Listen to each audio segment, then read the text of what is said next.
अजीज़ान गिरामी वक़ार, आपको मैं तारीख़ के झरोकों में ले जाऊं। आप हिंदुस्तान में मौजूद हैं। ये हिंद जो है, पहले जो अखंड भारत था, सिंध और हिंद, पाकिस्तान, बांग्लादेश सब इसके अंदर था। आपको पता है 90 हिजरी की बात है, तारीख़ थोड़ी सी सुन लो।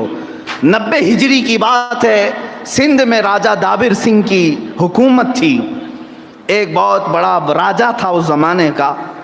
उसके ज़माने में चंद गुंडों ने क्या किया था, मैं सिर्फ और सिर्फ गैरत बेदार करना चाहता हूँ। तवज्जो से सुन रहे हैं? गैरत किसे कहते हैं सुन लो, उसके बाद मैं फिर अपने उन्वान पर आता हूँ। राजा दाबिर सिंह के गुंडों ने चंद उन औरतों को गिरफ्तार किया जो हज के सफ़र पर जा रही थी। हज के सफ़र पर जो जा रही थी, उन औरतों को कैद किया गुंडे और उनका माल लूट लिया, उनकी इज्जत पर हमला किया। वो औरतें जब गिरफ्तार होकर के आईं उन गुंडों के हाथ में, तो पुकारने लगी, कोई अरब का हमारा भाई है जो हमारी इज्जत को बचा ले। तो उस वक्त जो अरब से तिजारत करने के लिए आए हुए होते थे कुछ लोग, एक ताजिर ने उस औरत की आवाज़ सुन ली, और जब वो वापस अरब पहुंचा, वहाँ जो वक्त का गवर्नर था, गवर्नर के सामने वो सिंध में होने वाले इस जुल्म के वाक़े को बयान कर रहा था। कौन बयान कर रहा था? वो ताजिर, वो बिजनेसमैन जो यहाँ तिजारत के लिए आया था। वो अरब में जाकर गवर्नर के पास वाक़या बता रहा था, राजा दाबिर सिंह की हुकूमत है और गुंडे मवाली औरतों को गिरफ्तार किए हैं, और वो औरतें पुकार रही थी। गवर्नर के सामने अभी वो ताजिर वाक़या बयान कर रहा था, उस महफिल में मौजूद एक 19 साल का लड़का खड़ा हुआ।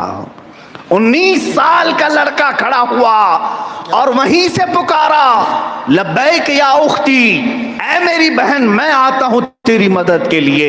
19 साल का जवान कौन था? तारीख में उसका नाम जाकर पूछोगे तो वो मोहम्मद बिन कासिम था। सुभान अल्लाह, सुभान अल्लाह। मोहम्मद बिन कासिम 19 साल का जवान खड़ा हुआ अरब की धरती पर। उसने कभी ना हिंद देखा, ना सिंध देखा, ना यहाँ की आबो हवा उसे मालूम थी, ना यहाँ के लोगों का मिजाज उसे मालूम था। बावजूद उसके एक खातून की आवाज़ पर वो उठ खड़ा हो गया और 10,000 का लश्कर लेकर के सबसे पहले हिंद की सरजमीन पर कदम रखने वाला लश्कर मोहम्मद बिन कासिम का था। वो किस लिए आया था? वो गैरत ही उसे यहाँ लाई थी, वो गैरत ले आई थी। सिंध के इलाके में जब वो आया तो सबसे पहले राजा दाबिर सिंह से कहा कि जिन औरतों को तुमने गिरफ्तार किया, तुम्हारे गुंडों ने उनको पकड़ा, उन औरतों को आज़ाद कर दो। वो हज के सफ़र पर जाने वाली थी, उनकी इज्जतों से ना खेलो। राजा दाबिर सिंह को बड़ा घमंड था, बड़ा गुरूर था। उसने कहा, कल के बच्चे 19 साल के हमें चैलेंज देने आए हैं और हमसे ये कह रहे हैं कि हम अपने कैदियों को छोड़ें। ऐसा कभी नहीं हो सकता। अपने मूंछों को ताव देते हुए राजा दाबिर सिंह ने कहा, बड़े बड़े राजे महाराजे हमारे सामने घुटने टेकते हैं, 19 साल का जवान हमें आज कैदी छोड़ने की बात कर रहा है।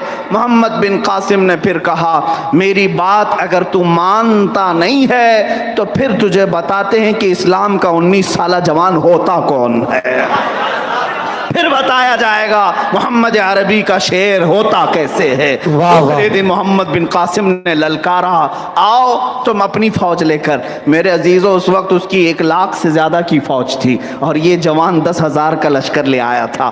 तारीख में, मैं अपनी तारीख तो छोड़ो, जो नॉन मुस्लिम लिखी हुई तारीख है, नॉन मुस्लिम की तरफ से लिखी हुई तारीख, उसमें भी पढ़ करके देख लो। उस 19 साल जवान ने 1 लाख से ज़्यादा टिड्डी दिल फौज को तितर बितर करके रख दिया। 3 दिन के अंदर इन सबको मैदान छोड़कर भागना पड़ा। कई तो उसमें मर गए और वही गुरूर और घमंड में तपता हुआ राजा गिरफ्तार होकर कैदी की शक्ल में मोहम्मद बिन कासिम के हाथ आया। और उसके बाद मोहम्मद बिन कासिम ने उन खवातीन को आज़ाद किया, परचम इस्लाम लहराया और फिर ऐलान किया, ऐ लोगों, अब हिंद में असली अमन व अमान आया है। امن و امان کا پیغام آیا ہے۔ یہ غیروں کی کتابوں میں بھی لکھی ہوئی بات ہے۔ میں آج تم سے یہ کہنا چاہتا ہوں، 19 سال کا جوان ہند میں ہونے والی ایک عورت کے ظلم کو برداشت نہیں کر سکا، عرب میں رہ کر وہاں سے چل پڑا۔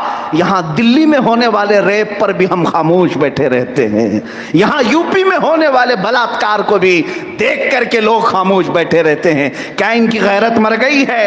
اے مسلمانوں، غیرت کو باقی رکھو ورنہ تمہیں لاشوں میں شمار کیا جائے گا، تمہارا شمار صرف مردوں میں کیا جائے گا۔